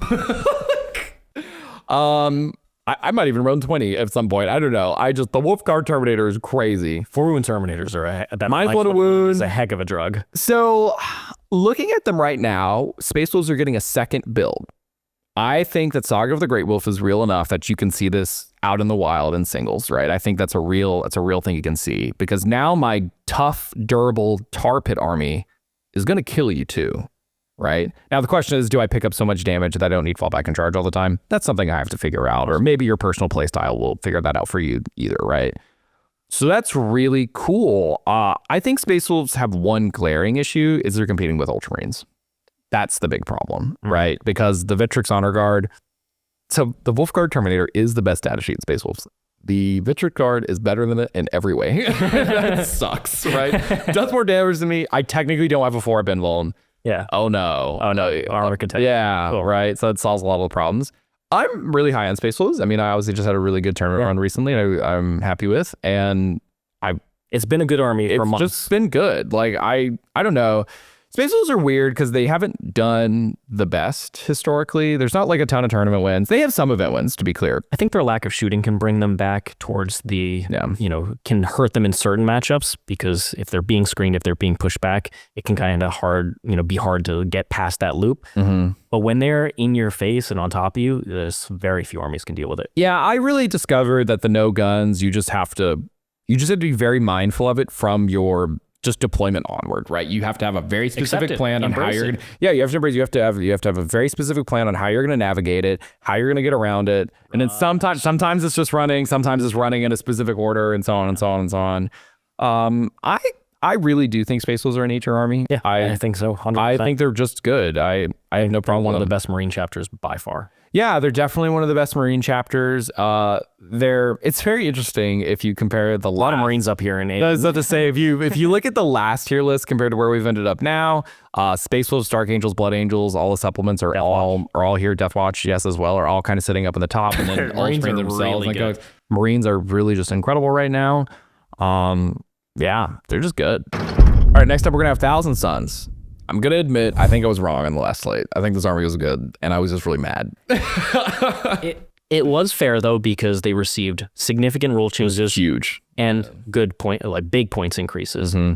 and that always is a big bummer, immediately, because everything is changing about your army. But they did have a silver lining in that the Scarab Occult Terminators and that Terminator Sorcerer change have become hugely impactful. They're core to everything they're doing. Yeah. The Scarab Occult Terminator is like the back of the army right now. And most recently, I've been really experimenting with Hex Warp, and I've been actually really happy with it, to be honest with you. I think it's actually like a very good army. And the funny part is that army, if you look at compared to all the points changes, it changed like none.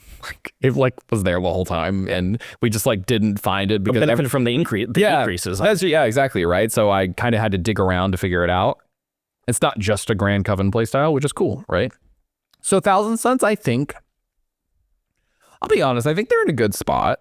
They're hard to play because at the moment they are very stuff light. It's very similar to Grey Knights, right? Can't waste any of your pieces. But you have Psychic. I do have Psychic. I do actually get to use the Psychic tag as compared to your army. The spells are still volatile. I think that's the biggest thing that holds this army back, is that there are some huge inflection points in games. There are go turns where it's like, oh man, Magnus rolled 3 on his Twisted Fate cast. You fail your double move to get the angle on the thing you were fail the double move. There's just so many ways that the plan can kind of go wrong, so you have to be built into it all the time. But also sometimes there isn't a way to get around it. The spell just needs to work, right? So I don't know. I think I'm going to give them like bottom of A. I really do. I think I was really off on how much these nerfs. I mean, the nerfs hit the one build really hard, but I think it's still actually a good army. Yeah, I think the Scarab Cult Terminator datasheet is enough to like keep them as a very good army. And that Winged Demon Prince. That Winged Demon is good. Quite good. That Winged Demon Prince is good. They shoot a lot. There's a lot of random like devs and mortals and nonsense that you're taking. So I would agree with you. Having played a couple games against it, I've been very impressed. Yeah, I've been really happy with it. So if you're a Thousand Suns fan and you stop playing after the last slate, I really pick them up again. Try it out. Yeah, because I mean, everybody in the house heard it from me. I was really angry about the Thousand Suns changes, and I talked about how much I hated this army and how bad I thought it was. Mike painted himself blue for that as well. I did. I painted myself blue, and then the past couple weeks, actually, it's probably about the past month now, I've been playing Thousand Suns again, and I've really had a good time. I take a step away and then come back to it with a fresh set of ideas, which you have. And that's worked. Yeah, so I think it's really cool. So Thousand Suns, bottom of A, just good. All right, next up, we're going to have Tau. So Tau Empire, this is an army that is my second most nerfed army over the past month and a half. Yeah, that's true. After AdMech, and that is because the stealth suits first were changed before this with their updated datasheet, not enhanced, updated. Mm-hmm. And they went up 30 points because you went from 80 points to 110, and that was on 3 units. So that's a 90-point increase on an army. You had to cut one of those for sure to make up for it. I guess it's 5 models now. It's 5 models now, which doesn't matter at all. Yeah. It's useless. So, and they also lost the battlesuit support system. But anyway, what now happened in this slate is that Riptides went up 10 points, Skyrays went up 10 points, and you were running 5 of those data sheets minimum, maybe all 6. So you're looking at anywhere between... A lot, actually. Yeah, you're looking at like... That's like minimum 80 if you ran 1 stealth suit unit. If you ran 2, that's what, 110?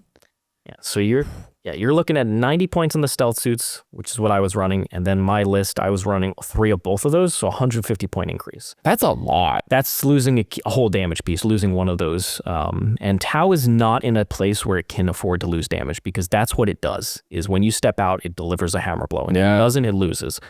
It doesn't play primary very well. It doesn't have any combat that's really that tricky. You know, Rampagers are good, but they're limited in where they can be and what they can do, and they're only good in certain detachments. So this is another nerf. Now, in isolation, should the Riptide have gone up in points when it gains access to Strength 10? Yes. 200 points, I think, is fair for the Riptide datasheet. So I don't disagree with the increases. Like the Skyray at 150, it's a good tank for 150 points. I don't disagree with that happening. What I do disagree with is these happening back to back and no actual compensation. Breachers went down 10 points. That's fine. It's not a huge damage buff to the army. You know, you can't just simply replace your tanks with breachers and do the same amount of damage. Yeah, you're not compensating in the places you need it, right?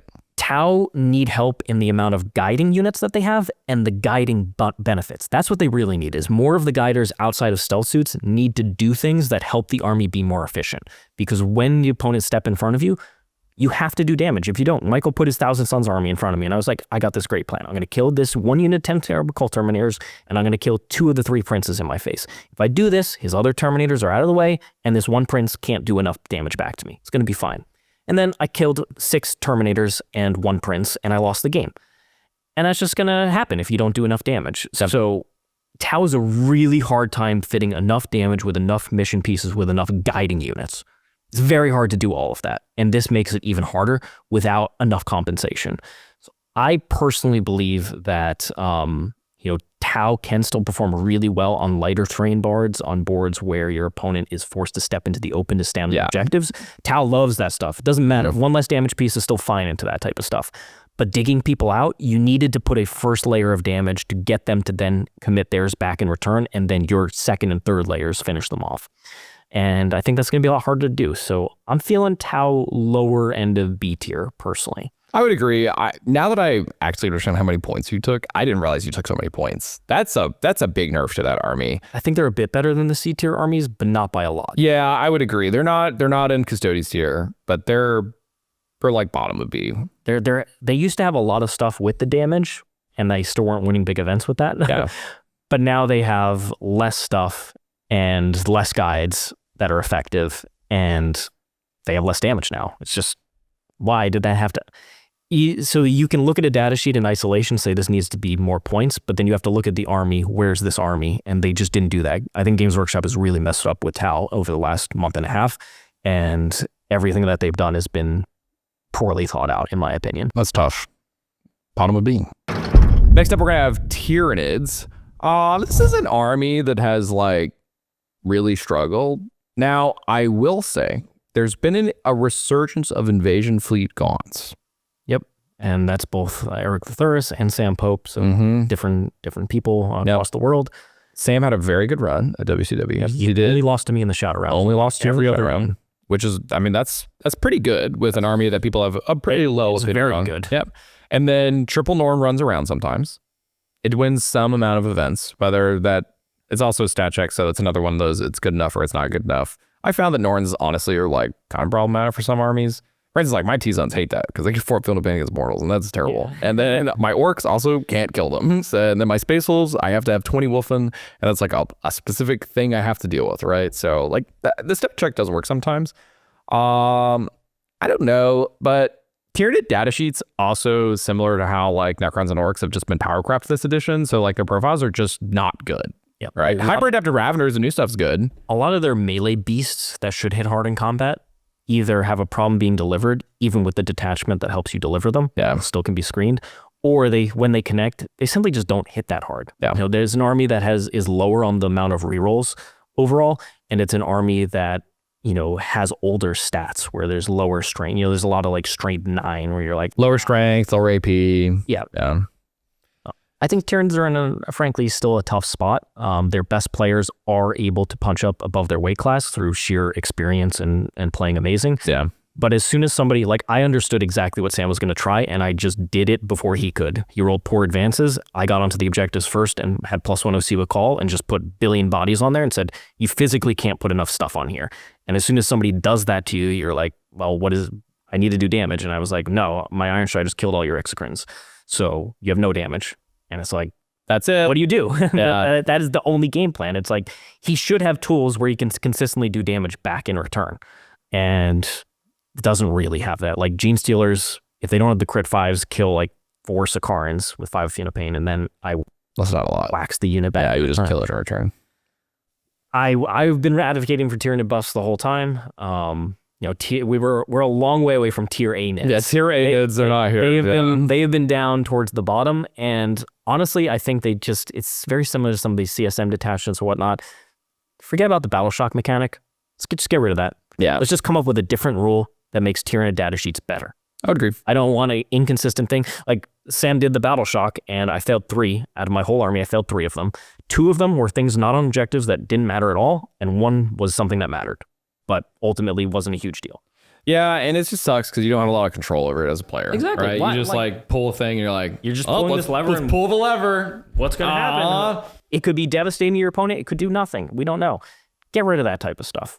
Consistent rule is your army rule that does something impactful and buffs the army. What are you thinking? C, B? I think they're a C tier army. I could see that. They're performing well in some very specific builds with some very specific players, but that's about it. You could make the argument that they're B tier, but my counter to that, like, if you play it really, really well, they probably have a bit more going on than, say, like Custodes or Chaos Demons right now. Sure. But Marines are a huge problem for Tyranids. I would agree with that. 2 Upside Marines, what are they doing against Victrix Guard? You put 18 Victrix Guard, 20 Victrix Guard on the table against them. Sprint. You just go straight into them. Yeah. And they cannot kill you. They'll kill like 1 or 2 a turn. It's all embarrassing how bad. Yeah. So it's not good. C tier Tyranids. All right, last one on the list. World Eaters, who just picked up some points nerfs. Yeah, relatively minor ones. Like a couple things are going up, but it's not going to ultimately open up a new style, and it's probably not going to change what they're currently doing. Yeah. Angron went down another, 20 or so points. He did come down a little. He came down a little, you know, Slaughterbound and some of the stuff that was just like slightly undercosted perhaps went up a bit, but World Leaders are kind of in the same spot. They're a good melee army that hits very hard. They have a limited tool set in that they don't have fly keyword. They can be blocked. And in addition to that, they struggle against some of the other melee armies who also have, fight first or minus damage or some of these other things that can neuter the power of a pure melee army. The Forge Fiends have really fallen away. They've really fallen off. They came out hot, but the change to the closest eligible really hurt them. I would agree. Because you used to be able to Overwatch and like really blow up stuff. And full reroll, it was cool, right? It was really cool. but they've kind of fallen off in a significant manner. And I think World Eaters as a whole, as an army, like the changes that they did to the Exalted 8-bound to smash vehicles really helped them a lot. That was a big deal. I mean, imagine an army without that. Yeah. Imagine an army without that right now. I wouldn't have a very high opinion at all. Well, they still have a really good damage cap. They're really able to kill most things in the game. The problem is, do they have enough stuff to play out a game doing that? And against most armies, yes. Against the very top armies, maybe they're going to fall a little short of that. So I'm feeling they're still a good army. They're still probably an A-tier army, in my opinion. I think so. But I think with like the rise of Dark Angels, the rise of Blood Angels, as well as Ultramarines, a little bit more difficult. They also don't really like Guard because of the screening that Guard has. It's kind of tough because like Admech and Eldar were like two big armies that really held World Eaters down, except they just got replaced with like more Predators and other, right? So instead of like two armies really holding them down, it's like four that are like actually pretty good into them now. And that's like kind of a tough place to be. I think World Eaters are still perfectly serviceable. I think you're still going to see them succeed at times. Punch ludicrously hard. They did some great punch tricks. super hard. I don't think they're a bad army by any means. And I think they're better than the B-tier army. So I think they have some good stuff going on. Yeah. So A-tier. And that's going to wrap us up. Yeah. So that overall is our list. As you can see, once again, It's good meta. only a couple armies, and really Ultramarines is the one for now. We haven't seen the full effect of Guard or Blood Angels with their new detachments in the meta. They could just be A-tier. Ultramarines 100% is bust, is crazy. But overall, most armies in that A to B tier, couple armies in C that still need help, and we already kind of walked through a lot of the changes that could happen to make those armies a bit better. Yeah. And then Imperial Agents, they've gotten no love. No reason to expect that to change, but if they did, it's pretty obvious what they need help with. Game's in a great spot. And if we look at a lot of the armies in B+ and above, most of those armies have multiple detachments, multiple styles to play, which is something that hasn't really happened. As we've gotten more detachments added into the game, or some of the older ones fixed, more and more armies now have multiple viable play styles. It previously was that we based our rankings on a single play style. This is the best one. This is the only one. Now, there's more to talk about for most armies in the game, which I really like. Yeah, I like that a lot too. You can see our conversation through many armies in the game. I was like, well, you can do this, and you can do this, and you can do this, or this build is weak to that, or so on.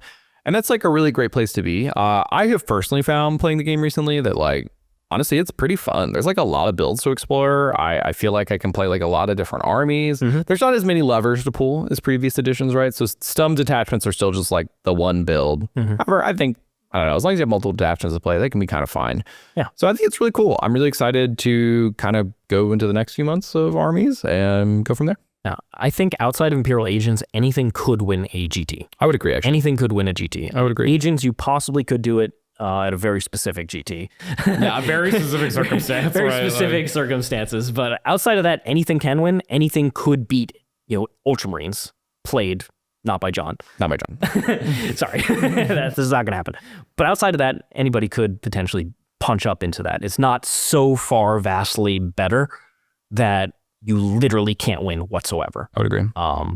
And that's a great place to be for the meta. So overall, I'm very excited to be playing Warhammer. If you are excited as well, please do give us a like, subscribe to the channel, and tell your friends about us. All of that massively helps us grow. In addition, with that comment below, let us know what you're most excited for. Do you agree with us? Do you disagree with Michael? Please let us know. I would love to hear from you. I'm going to read all the comments. We always do, and we love hearing your feedback overall. Hopefully, you've been enjoying the enhancements we've been putting on the videos with the editing, as well as some of the things we're doing in the tier list. If you have any feedback or comments for us, let us know in the comments, and we'd be happy to take those on board.